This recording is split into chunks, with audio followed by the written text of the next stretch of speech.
أشهد أن لا إله إلا الله وحده لا شريك له وأشهد أن محمدا عبده ورسوله أما بعد فأعوذ بالله من الشيطان الرجيم بسم الله الرحمن الرحيم الحمد لله رب العالمين الرحمن الرحيم مالك يوم الدين إياك نعبد وإياك نستعين اهدنا الصراط المستقيم صراط الذين أنعمت عليهم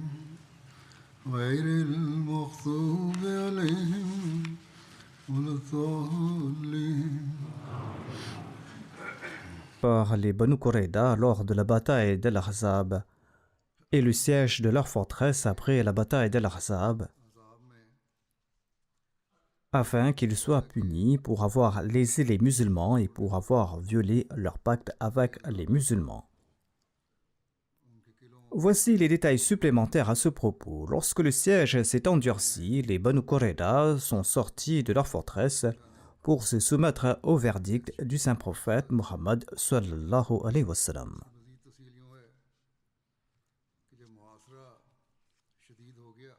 Il existe différents récits sur la durée du siège des Banu Qurayda. Certains évoquent 10 jours, d'autres 15 jours, certains évoquent 14 jours. On trouve également mention de 25 jours.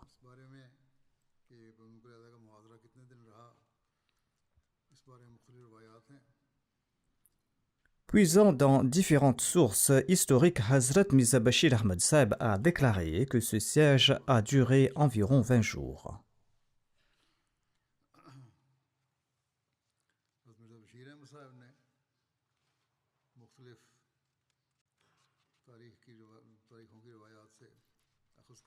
Sa'ad bin Mu'adh avait été nommé arbitre pour juger ce cas. Voici les détails à ce propos. Le saint prophète Muhammad sallallahu alayhi wa sallam a ordonné qu'on emprisonne les juifs. Ils ont été ligotés avec des cordes. Muhammad bin Maslama était responsable de cette tâche.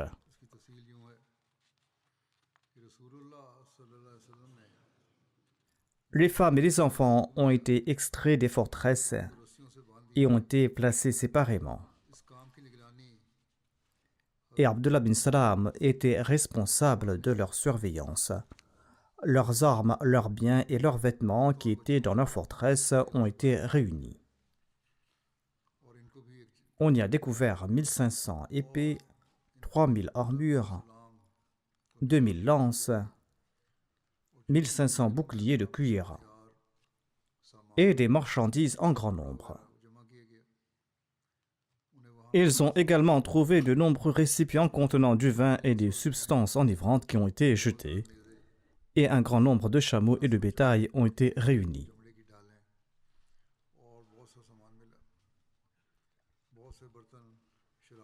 Les notables parmi les Haus se sont présentés au saint prophète Muhammad sallallahu alayhi wa sallam et lui ont dit ceci: Ô envoyé d'Allah sallallahu alayhi wa sallam, les Banu Qurayda sont nos alliés. Nos alliés, regrettant amèrement leur trahison, sont dans la détresse. Aussi, pardonnez-leur pour notre bien. Le saint prophète Mohammed paix soit lui est demeuré assis silencieux, tant et si bien que l'insistance des Haus a pris de l'ampleur. Et tous les Haus se sont présentés et ont plaidé en faveur des Banu Qurayda.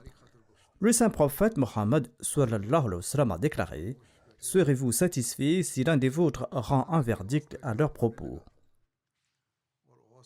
Tous ont répondu à l'unisson certainement. Et le saint prophète Mohammed sallallahu alayhi wa sallam a répondu: Sa'ad bin Mu'adh rendra le verdict à ce sujet. Selon un autre récit, le saint prophète Mohammed sallallahu alayhi wa sallam a déclaré: Choisissez la personne de votre choix parmi mes compagnons pour rendre ce verdict. Sur ce, ils ont choisi Sa'ad bin Mu'adh. Le saint prophète Mohammed sallallahu alayhi wa sallam était satisfait de leur choix. Saad bin Mu'adh était le chef des Aws et il était l'allié des Banu Qurayda. Ainsi, non seulement les Aws étaient rassurés, mais ils étaient aussi ravis, car ils se disaient que l'affaire était désormais entre leurs mains. Et selon la coutume des Arabes, il fallait protéger ses alliés. Cependant, le décret divin en avait décidé autrement, et le cœur pur et sincère de Saad avait placé Dieu et son messager, paix soit sur lui, au-dessus de tous les liens et au-dessus de toutes les relations. Saad se trouvait alors dans la mosquée de Médine, dans la tente de Rafida al-Aslamiyya. Elle soignait les blessés et elle avait installé une tente dans la mosquée. Le saint prophète Mohammed sallallahu alayhi wa sallam avait placé Saad dans cette tente afin de superviser ses soins médicaux, afin de pouvoir aussi lui rendre visite. Le saint prophète Mohammed sallallahu alayhi wa sallam confia l'affaire à Saad bin Mu'adh.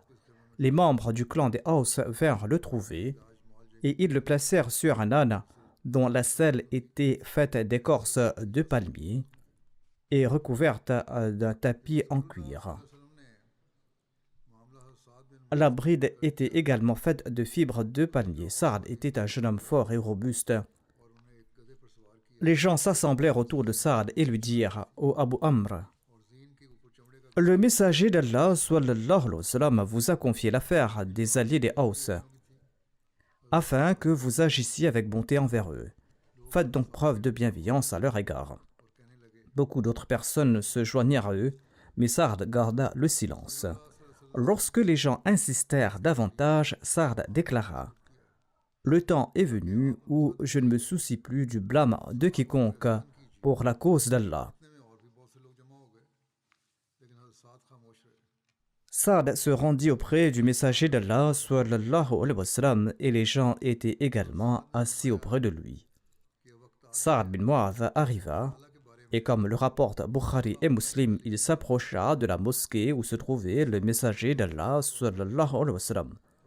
Mosquée qui avait été préparée pour la prière lors du siège des Banu Qurayda. Et en le voyant, le messager d'Allah sallallahu alayhi wa sallam a déclaré: « Levez-vous pour rendre hommage à votre chef. » Selon un autre récit, il a déclaré: « Levez-vous en honneur du meilleur des vôtres. » Les Banu Abdul Ashal disent: « Nous avons formé 2 rangées pour Saad. Chacun d'entre nous le saluait jusqu'à ce qu'il atteigne le messager d'Allah sallallahu alayhi wa sallam. » Le saint prophète Mohammed sallallahu alayhi wa sallam a déclaré: « Ô Saad, juge entre eux. » Il répondit: « Allah et son messager sallallahu alayhi wa sallam sont plus aptes à juger. » Le saint prophète Mohammed sallallahu alayhi wa sallam a déclaré: « En vérité, Allah t'a ordonné de juger concernant leur cas. » Les Aws ont déclaré: « Ô Abu Amr, le messager d'Allah sallallahu alayhi wa sallam vous a confié le jugement de vos alliés. Soyez donc bons envers eux et prenez en considération leur malheur. » Saad bin Mu'adh a déclaré: « Êtes-vous d'accord avec mon jugement concernant les Banu Qurayda ?» Ils répondirent: « Oui, nous sommes d'accord avec votre jugement, même lorsque vous n'étiez pas parmi nous, c'est-à-dire que nous avions proposé votre nom même en votre absence. Vous avez tout pouvoir de notre part, et nous espérons que vous ferez preuve de bienveillance envers nous, comme d'autres l'ont fait en faveur de leurs alliés, les Banu Qaynuqa. Et nous vous préférons à tous, et nous avons grand besoin de votre jugement aujourd'hui. » Saad bin Mu'adh a répondu: « Je ferai de mon mieux. » Et ils ont demandé: Que voulez-vous dire par cela? Je ferai de mon mieux. Saad a déclaré: Je jure par l'alliance d'Allah, mon jugement sera-t-il exécuté? Il leur a demandé cela afin qu'ils puissent confirmer cela. Ils ont répondu oui. Ensuite, Saad s'est tourné vers l'endroit où se trouvait le messager d'Allah, sallallahu alayhi wa sallam. Par respect pour la majesté du saint prophète Mohammed, sallallahu alayhi wa sallam, Saad ne s'adressa pas directement au saint prophète, paix soit lui, et demanda: Et ceux qui sont assis ici font-ils également cette promesse? Il indiqua dans la direction du saint prophète, paix soit lui, et le messager d'Allah, sallallahu alayhi wa sallam, et les autres ont déclaré oui. Alors Saad a déclaré: Je juge qu'il faut tuer leurs hommes adultes, emprisonner les femmes et les enfants, diviser leurs biens et donner leurs maisons aux émigrés et non aux Ansar. Les Ansar ont déclaré: Nous sommes leurs frères, nous avons été avec eux. Il a répondu que je veux qu'ils soient indépendants de vous, c'est-à-dire que les émigrés puissent agir librement. Le messager d'Allah sallallahu alayhi wa sallam a déclaré: Saad, ton jugement est conforme au jugement d'Allah, jugement qui a été décrété dans les 7 cieux. Selon un hadith, il est rapporté que le messager d'Allah sallallahu alayhi wa sallam a déclaré à propos du jugement de Saad: L'ange m'a informé de ce même jugement au moment de la prière de l'aube. Hazrat Mirza Bashir Ahmad Sahib a écrit ceci à ce propos: Après un siège d'environ 20 jours, ces juifs malheureux ont accepté de sortir de leur forteresse pour être jugés par le verdict d'un homme qui, bien qu'étant leur allié, ne trouvait aucune pitié dans son cœur en raison de leurs méfaits. Et bien qu'il soit un exemple de justice et d'équité, il ne possédait pas la même compassion et la même tendresse au cœur que celle présente chez l'homme qui était le Rahmatul lil Alamin, la miséricorde pour toute l'humanité, c'est-à-dire le saint prophète Mohammed sallallahu alayhi wa sallam. Ainsi donc, la tribu des Haus était une vieille alliée des Banu Qurayda, et à l'époque, Sa'd bin Mu'adh était le chef des Haus. Il avait été blessé lors de la rasoir du fossé et suivait un traitement médical dans le véranda de la mosquée de Médine. Saad est arrivé à cheval, et en chemin, certains membres de la tribu des Haus l'ont exhorté avec insistance, et ce à plusieurs reprises, en disant que les Qurayda sont nos alliés. Tout comme les Khazraj ont été indulgents envers leurs alliés les Banu Qaynuqa, vous aussi faites preuve de clémence envers les Banu Qurayda et ne leur infligez pas une punition sévère. Sa'd bin Mu'adh a écouté tout cela en silence, mais lorsque l'insistance des Haus a augmenté, Sa'd a déclaré: À présent, Sa'd ne peut se soucier du blâme de quiconque qui le blâmera dans une affaire de vérité et de justice. En entendant cette réponse, les gens se sont tus. Sa'd s'est présenté au messager d'Allah sallallahu alayhi wa sallam. Le saint prophète Mohammed paix soit lui a dit aux compagnons: Levez-vous pour votre chef et aidez-le à descendre de sa monture. Sa'd est descendu de sa monture et il s'est avancé vers le messager d'Allah sallallahu alayhi wa sallam. Le saint prophète Mohammed paix soit lui s'est adressé à lui en disant: Ô Sa'd, les Banu Qurayda ont accepté ton jugement et ils accepteront toute décision que tu prendras à leur sujet. Là-dessus, Sa'd leva les yeux vers les membres de sa tribu, les Haus, et il leur demanda ceci. Il leur demanda: Êtes-vous tous d'accord en présence d'Allah et de son pacte à mettre en œuvre la décision que je prendrai concernant les Banu Qurayda? Les gens ont déclaré: Oui, nous le promettons.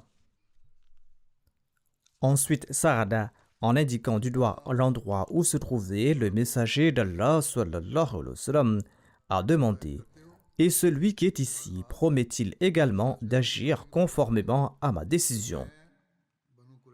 Le messager d'Allah sallallahu alayhi wa sallam a répondu: Oui, je promets de le faire. Après avoir pris ses promesses, Saad a prononcé son jugement qui était le suivant. Les combattants de parmi les Banu Qurayza devaient être exécutés, leurs femmes et leurs enfants devaient être faits prisonniers, et leurs biens devaient être distribués aux musulmans. Lorsque le messager d'Allah sallallahu alayhi wa sallam, a entendu ce jugement, il a dit spontanément: tu as jugé selon le jugement d'Allah, c'est-à-dire ce jugement de ta part est un décret divin qui ne peut être changé. Et par ces mots, il voulait dire que le jugement concernant les Banu Qurayza s'était produit dans des circonstances où l'intervention divine était clairement visible et par conséquent sa compassion ne pouvait l'empêcher. Ceci était en effet vrai car les Banu Qurayza avaient demandé qu'Abu Lubaba leur soit envoyé et des paroles totalement dénuées de fondement étaient échappées de la bouche d'Abu Lubaba. Par conséquent, les Banu Qurayza ont refusé d'accepter le saint prophète Mohammed sallallahu alayhi wa sallam comme leur juge, en pensant que la tribu des Haus va les traiter avec indulgence car ils étaient leurs alliés. Et sur ce, ils ont nommé Sa'd bin Mu'adh, le chef de la tribu des Haus, comme leur arbitre. De plus, Sa'd était si résolu dans la question de la justice et de l'équité que les sentiments de parenté et d'alliance ont été complètement effacés de son cœur. De plus, avant d'annoncer son verdict, Sa'd avait obtenu du saint prophète Mohammed sallallahu alayhi wa sallam la promesse ferme que cette décision sera pleinement appliquée. Tous ces faits ne pouvaient pas être une coïncidence. En vérité, à la base de ces événements se trouvait un décret de Dieu, et ce verdict était celui de Dieu et pas celui de Sa'd. On rapporte que lorsque Sa'd a pris sa décision, le messager d'Allah sallallahu alayhi wa sallam est revenu à Médine un jeudi, le 9 du mois de Dhul Hijjah. Selon un autre récit, il serait revenu le 5 de ce même mois.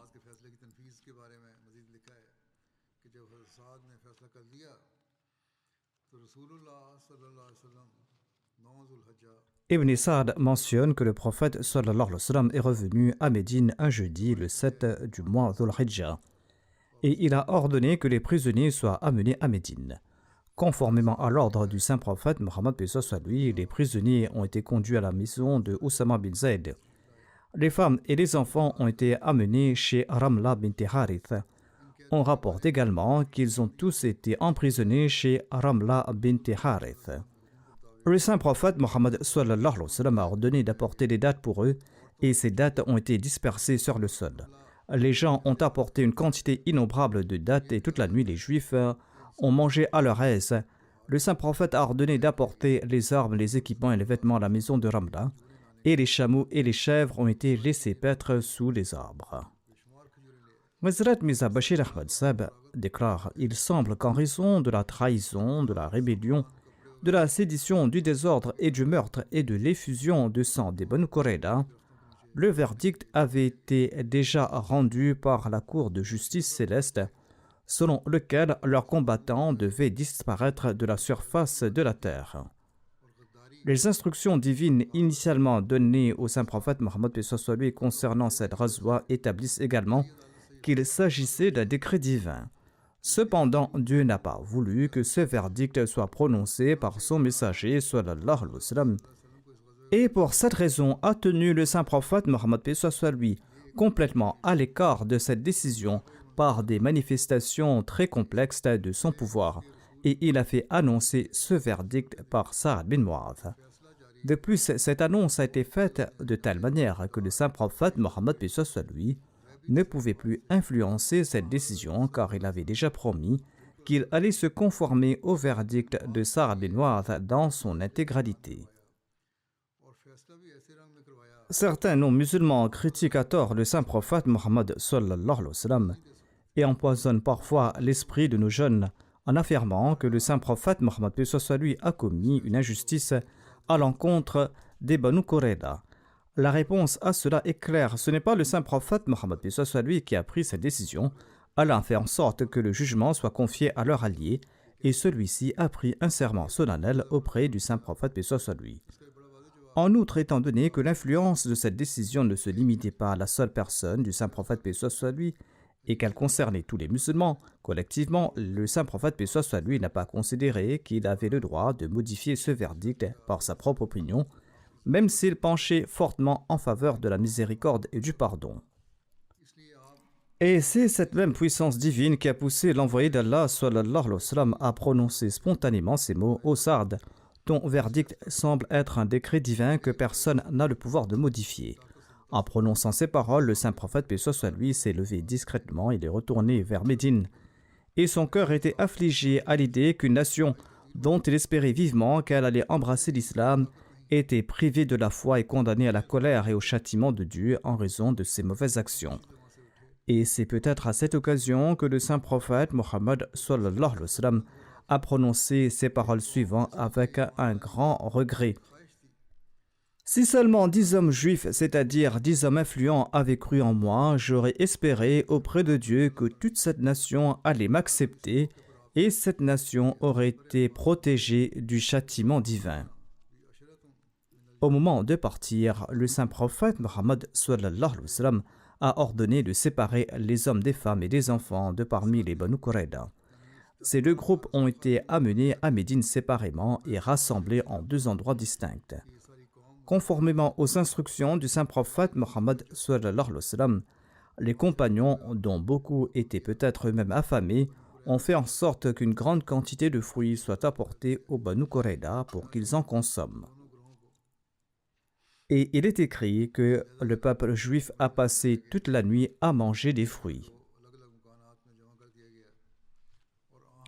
Le matin venu, l'ordre a été donné de creuser des fossés dans un marché de Médine allant jusqu'à la maison d'Abu Jaham al-Adawi.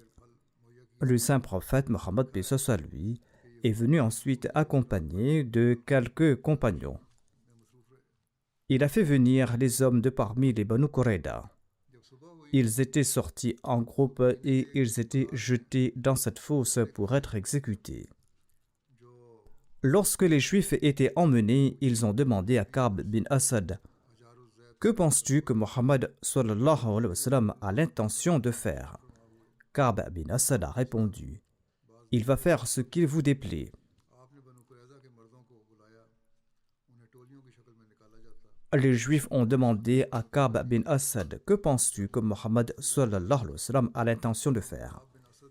Il a répondu « Ce qui vous déplaît. » On a donc demandé à Ka'b bin Asad « Que penses-tu que Mohammed sallallahu alayhi wa sallam a l'intention de faire ?» Il a répondu « Ce qui vous déplaît. » Malheur à vous, vous ne comprenez rien. Celui qui appelle ne lâche pas prise et celui qui part ne revient pas. Pour lui, par Allah, c'est l'épée. C'est-à-dire qu'il n'y a plus aucune chance de vous sauver. Il a dit que je vous ai invité à autre chose, mais vous avez refusé. Les Juifs ont répondu, ce n'est pas le moment des reproches. Si nous avions suivi ton conseil, nous n'aurions pas rompu l'alliance qui nous liait à Mohammed sallallahu alayhi wa sallam. Huyay bin Akhtab a déclaré quant à lui, laissez ces reproches, rien ne pourra plus vous sauver. Préparez-vous à la mort par l'épée. Ali et Zubair bin al-Awwam ont été chargés d'exécuter les Juifs. Selon certaines versions, certains prisonniers ont été distribués à différents compagnons pour être exécutés. Hazrat Mirza Bashir Ahmad Sahib explique ceci à propos de cet événement. Il déclare que le lendemain, dans la matinée, le verdict de Sa'ad bin Mu'adh devait être mis à exécution. Le saint prophète Mohammed sallallahu alayhi wa sallam a désigné quelques hommes compétents pour accomplir cette tâche. Ensuite, il s'est tenu à proximité, de sorte que si des conseils étaient nécessaires pendant que le verdict était prononcé, il pouvait les donner immédiatement. Une autre raison était qu'il pouvait immédiatement prendre une décision si quelqu'un faisait appel à la miséricorde. Bien que le verdict de Saad ne puisse pas faire l'objet d'un appel en général, en sa qualité de roi ou de chef de l'exécutif d'une démocratie, le saint prophète Mohammed sallallahu alayhi wa sallam avait certainement le droit d'entendre un appel concernant une personne spécifique pour des raisons individuelles. Par compassion, le saint prophète Mohammed sallallahu alayhi wa sallam a également ordonné que les coupables soient exécutés séparément les uns des autres. C'est-à-dire que lorsqu'un coupable était exécuté, l'autre ne devait pas être présent à proximité. Ainsi, chaque coupable a été amené séparément et exécuté selon le verdict de Sa'd. Lorsque Huyy bin Akhtab, le chef des Banu Nadir, a été amené pour être exécuté, il a regardé le saint prophète Mohammed paix soit lui et il a déclaré: Ô Mohammed sallallahu alayhi wa sallam, je ne regrette pas de m'être opposé à toi. Cependant, la vérité est que celui qui abandonne Dieu est abandonné par Dieu. Ensuite, il a regardé le peuple et il a déclaré que rien ne peut être fait face à l'ordre de Dieu. Ceci est son ordre et son décret. Lorsque Ka'b bin Asad, le chef des Banu Qurayda, a été apporté pour être exécuté, le saint prophète Mohammed sallallahu alayhi wa sallam l'a implicitement exhorté à embrasser l'islam. Ka'b bin Asad a répondu: Ô Abul Qasim, j'aurais bien accepté cela, mais les gens diront que j'ai peur de la mort. Laissez-moi mourir dans la religion juive. Un autre juif nommé Rifa'a a imploré humblement une musulmane au cœur tendre d'intercéder en sa faveur, afin qu'il soit épargné. Le saint prophète Mohammed sallallahu alayhi wa sallam a pardonné à Rifa'a grâce à l'intercession de cette musulmane. Ainsi, le saint prophète Mohammed sallallahu alayhi wa sallam a pardonné à quiconque demandait la clémence, ce qui prouve que le saint prophète Mohammed paix soit lui ait été contraint par le verdict de Sa'd, sans quoi son cœur n'était pas enclin à exécuter les Juifs. Ainsi donc, ceci est une réponse très claire à l'accusation selon laquelle le saint prophète Mohammed paix soit lui aurait commis une injustice. Les événements se sont déroulés de cette manière. Les hommes des Banu Qurayda ont été exécutés jusqu'à ce que le messager d'Allah, paix soit lui, en ait fini avec eux et qu'ils aient été tués jusqu'au coucher du soleil. Ensuite, les fossés ont été remplis de terre. Tout cela s'est passé sous les yeux de Sa'd bin Mu'adh. Allah a exaucé sa prière et a rafraîchi ses yeux. Selon les récits historiques, seule une femme avait été exécutée parmi les Banu Qurayda. Il s'agissait de Nabata, l'épouse d'un certain Hakam des Banu Qurayda. Elle avait jeté une pierre sur un compagnon musulman nommé Khalad, qui était assis tout près du mur du fort des Banu Qurayda. Elle fut tuée en punition de ce meurtre. Cependant, certains biographes ne sont pas d'accord avec cette version des faits. Selon eux, cette histoire s'est mêlée à d'autres récits concernant les Banu Nadir ou Khaybar. Et d'autres indices suggèrent que l'exécution de cette femme n'est pas avérée. En tout cas, seul Allah connaît la vérité. Il y a également mention d'un incident concernant une certaine Rayhana bint Zayd. Les femmes et les enfants prisonniers des Banu Qurayda ont été distribués aux musulmans de Médine. Parmi eux se trouvait Rayhana bint Zayd, une femme des Banu Nadir, mariée à un homme nommé Hakam parmi les Banu Qurayda. Le messager d'Allah, sallallahu alayhi wa sallam, l'a choisi pour lui. Selon certains, cette femme avait embrassé l'islam, tandis que d'autres affirment que le saint prophète paix soit lui l'avait gardée comme esclave ou que le saint prophète paix soit lui l'aurait épousée. Il y a différentes versions qui divergent quant à la vérité. La lumière sera faite à ce sujet plus loin. En tout cas, une étude approfondie de cette narration révèle que les biographes ont commis ici une erreur. En effet, cette histoire est soit totalement inventée, soit, si elle contient une part de vérité, elle se limite au fait que le saint prophète Mohammed paix soit lui l'avait libérée et que cette femme était retournée chez elle où elle est décédée. Et même si, par hypothèse, on acceptait cette narration, le saint prophète Mohammed paix soit lui l'aurait épousée et ne l'avait pas gardée comme esclave. C'est ce que Hazrat Mirza Bashir Ahmad Sahib a détaillé dans son ouvrage sous le titre intitulé « Le faux récit de Rayhana ». Il déclare que certains historiens écrivent que parmi les captives des Banu Qurayda, il y avait une femme nommée Rayhana que le saint prophète Mohammed lui avait gardé comme esclave. Sur la base de cette narration, Sir William Muir a proféré des accusations très blessantes contre le saint prophète Mohammed sallallahu alayhi wa sallam. Cependant, la vérité de cette narration est complètement fausse et sans fondement. Tout d'abord, la correction apportée à la narration de Bukhari où il est mentionné que le saint prophète Mohammed lui a distribué les captives des Banu Qurayda aux compagnons réfute cette version. Si le saint prophète Mohammed lui avait choisi une captive pour lui-même, cela aurait dû être mentionné dans le récit d'Al-Bukhari, mais il n'y a pas trace de cela.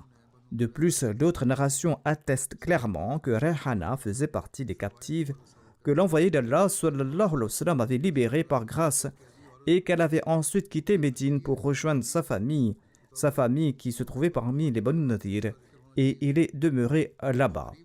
Allama ibn Hajar, l'un des plus grands érudits de l'islam, a authentifié cette version. Mais même si l'on admettait que le saint prophète Mohammed sallallahu alayhi wa sallam avait pris Rayhana sous sa protection, il s'agirait alors certainement de sa femme et non de son esclave. Ainsi, les historiens qui ont apporté ce récit concernant Rayhana, selon lequel le saint prophète, paix soit lui, l'avait prise sous sa protection, eh bien, ces historiens ont souvent précisé qu'il l'avait libérée et qu'il l'avait ensuite épousée. Ibn Sa'd rapporte un récit de Rayhana elle-même dans lequel elle déclare que le saint prophète, paix soit lui, l'avait libérée et après s'être converti à l'islam, le saint prophète l'avait épousée et que sa dot avait été fixée à 12 awqiya et 40 dirhams. Ibn Sa'd a explicitement rejeté l'autre récit sur lequel Sir William Muir s'est basé, le qualifiant de faux et contraire à la réalité. Néanmoins, tous ces récits sont douteux et il est écrit que telle est la conclusion des savants. En somme, comme l'atteste le récit d'Al-Bukhari et comme l'a précisé Al-Isaba, le saint prophète, paix soit lui, n'a pas pris Rayhana sous sa protection mais l'a libérée. Elle est ensuite retournée auprès de sa famille et a vécu une vie paisible. Deuxièmement, même si l'on admettait cette narration selon laquelle le saint prophète, paix soit lui, l'aurait prise sous sa protection, il aurait alors certainement libéré Rayhana et l'aurait épousée et ne l'aurait pas gardée comme esclave, comme le rapportent certains récits ou elle-même en témoignent.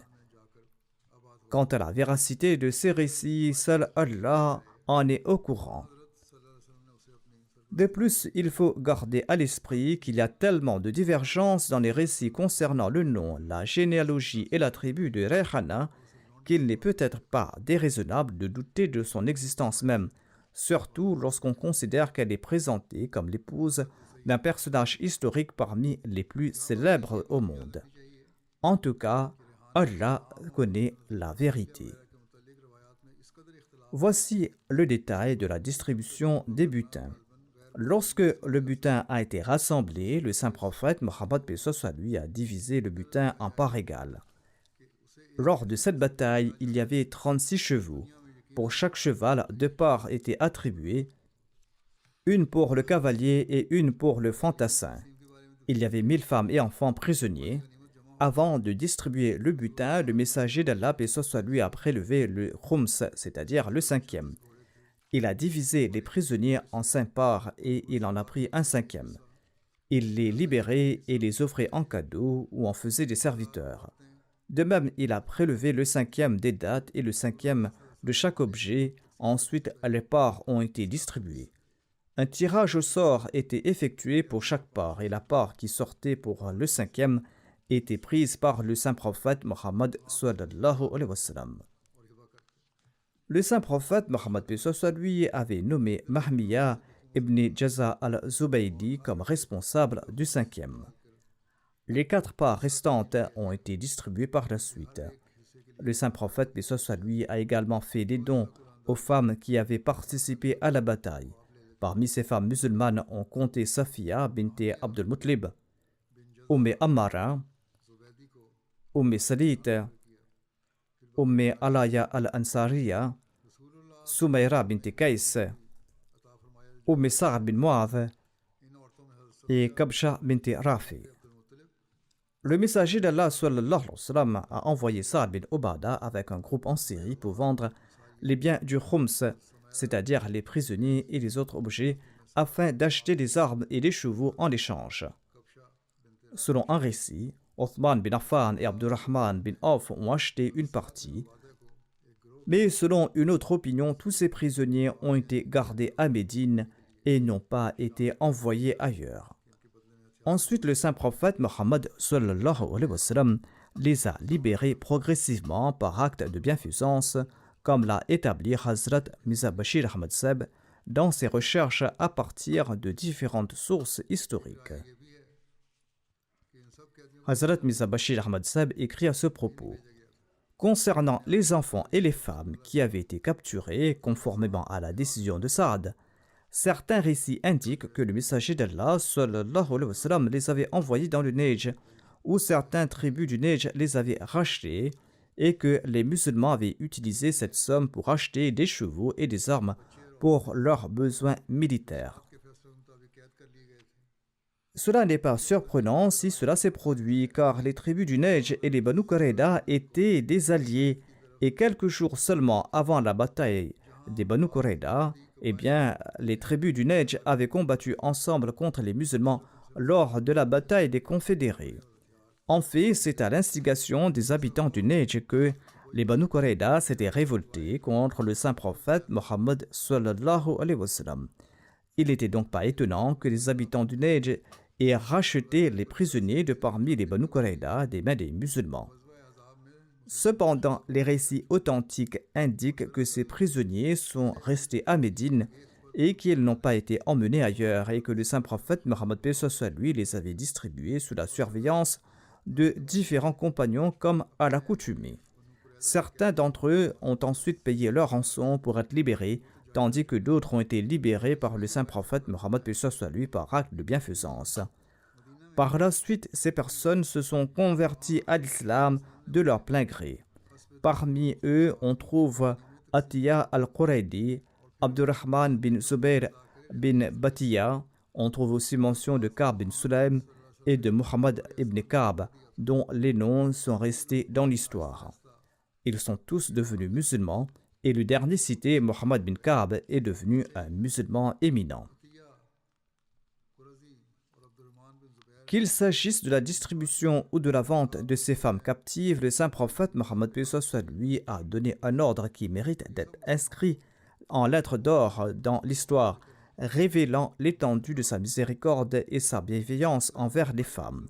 Le saint prophète Mohammed a déclaré: quiconque reçoit une femme, qu'elle soit distribuée ou vendue, et que cette femme ait un enfant en bas âge, on ne va pas séparer cet enfant de sa mère jusqu'à ce qu'il atteigne l'âge adulte. Il en va de même pour deux petites sœurs. Elles ne doivent pas être séparées jusqu'à leur majorité. Telle était l'œuvre de celui qui avait été envoyé comme miséricorde envers les mondes. Telle était sa bienveillance envers les femmes et les prisonniers et même envers ses ennemis. Pourtant, quel est le sort des musulmans aujourd'hui? Aujourd'hui, les musulmans chassent les gens de leur maison. Ils tuent les gens au nom d'Allah et de son messager, et le résultat est la perte de leur propre honneur. Qu'Allah accorde à ces musulmans la sagesse et la compréhension.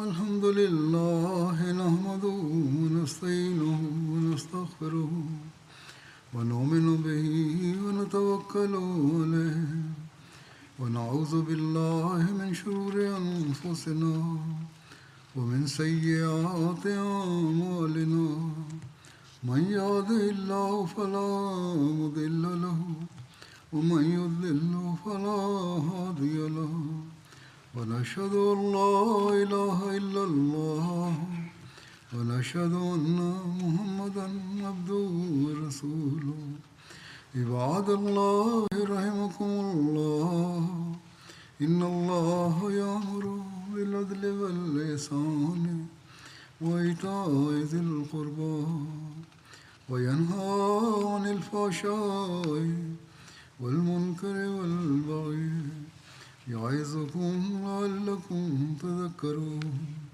واذكروا الله يذكركم وادعوه يستجب لكم ولذكر الله أكبر